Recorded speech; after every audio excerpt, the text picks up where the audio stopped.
Mexico's new economic free zone. Just what is it? Well, the free zone, the new economic free zone established January 1st, 2019 by the new president, Obrador, encompasses an area of 43 municipalities in the northern border region of Mexico and reduces the VAT tax, which is IVA in Mexico, from 16% to 8%, and the corporate income tax from 30% to 20%, and doubles the Mexican minimum wage in the border region in Mexico. So with that said, how is this new economic free zone implemented? Well, this economic free zone was implemented via presidential decree, which is very similar to an executive order in the United States.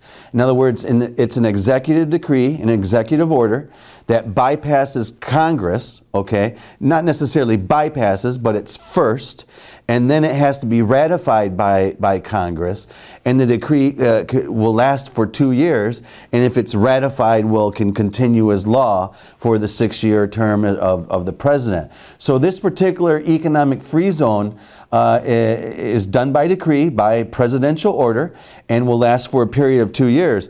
The only issue is that most international corporations that are looking to expand globally and setting up, large factories and things like that, take in consideration and look at a 5-year plan when making decisions on entering a foreign country. So it's a little bit problematic that the decree is only going to last 2 years. In all reality, in a political and economic world, 2 years is a very short period of time. Now, how does it work, and who does this economic free zone apply to? This is where, for example, our companies in Mexico, our finance department and our attorneys and accountants and CPAs, everyone's been pretty much running wild, going to classes and talks and things like this all over Mexico, trying to figure out exactly how it works and who it applies to. In other words, who can actually cut the IVA to 8% and who actually gets the 20% income tax, the 10% income tax break, and things like that. So now the decree, the new economic free zone, actually does not reduce the VAT tax from 16 to 8%. What it does is it gives a financial incentive to the corporation to apply for an 8% credit with the tax authority. The goal of this originally was for the trickle-down effect to go to the consumer. Now, those companies that produce tangible products and derive 90% of their revenue in the northern border area can possibly take advantage of this.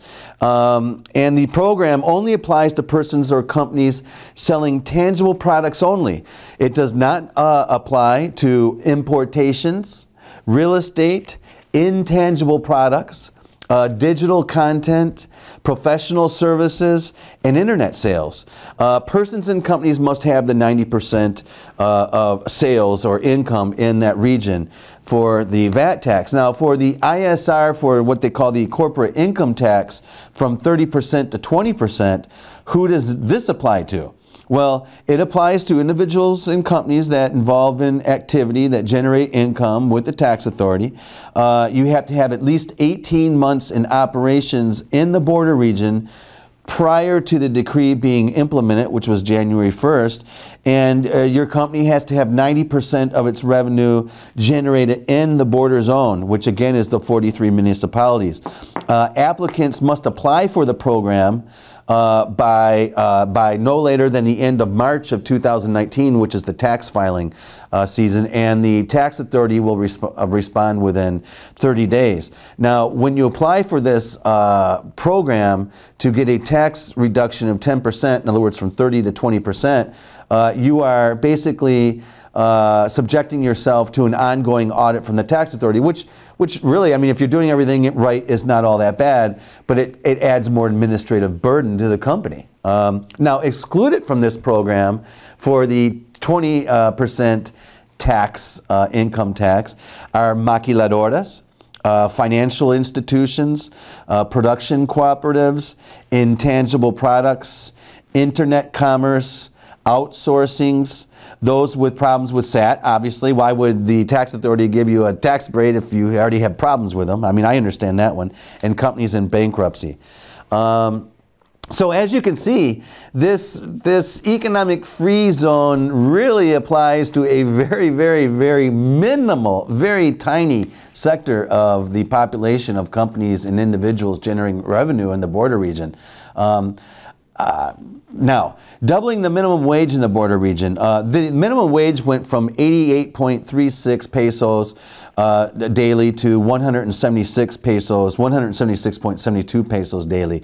The minimum wage increase basically has no effect on local workers here in the northern region because they were already earning this.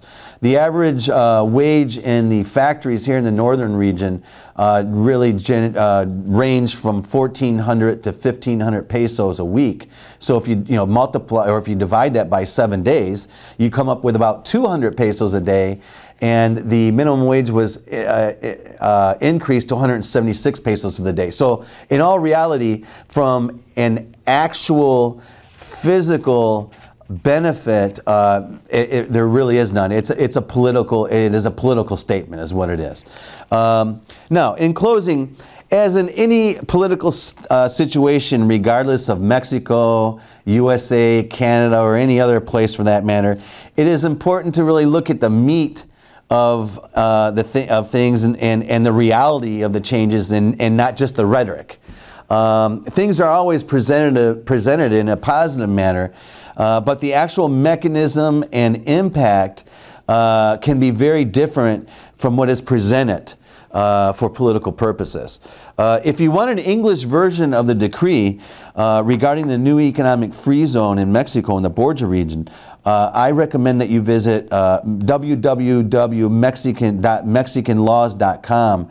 Great website if you want to see Mexican laws translated in English. It's done by an attorney here in Mexico. Great website. We've been here in Mexico for 10 years. This website's been in existence since I've been here, before I've been here. Again, MexicanLaws.com.